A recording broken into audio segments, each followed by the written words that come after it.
Ukraine ఒకవైపున మొన్ననే Russia కొట్టిన దెబ్బతో మన 27వ తారీఖున భారీ దాడికి పాల్పడటంతో బెత్తరపోయింది. 2 సంవత్సరాల తర్వాత పెను విధ్వంసం చోటు చేసుకుంది. వందల కొద్ది భవనాలు కుప్పకూలడం, వందలాది మంది ప్రజలు ప్రాణాలు కోల్పోవడం, దాంతో అమెరికా యూరప్ దేశాలని ఏడుపుతో కాదు ఆగ్రహంతో అర్థించింది ఆయుధాలు ఇస్తారా చస్తారని. దాంతో అమెరికా బ్రిటన్లు కలిసి ఏదో కొన్ని ఆయుధాలు ఇస్తే దాంతో రష్యా లోపల ఉన్న బెల్గ్రేడ్ మీద దాడి చేసి రష్యాకి ఒక్కసారిగా షాక్ ఇచ్చింది.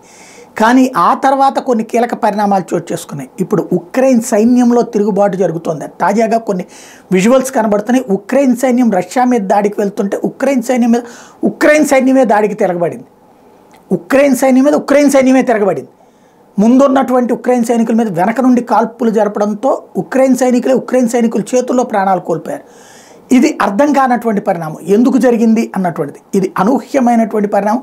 దీని వెనకాల కారణాలు ఏంటి అన్నటువంటిది ఏమన్నా చెప్తాడేమో చూడాలి. ఉక్రెయిన్ అధ్యక్షుడు జెలెన్స్కీ.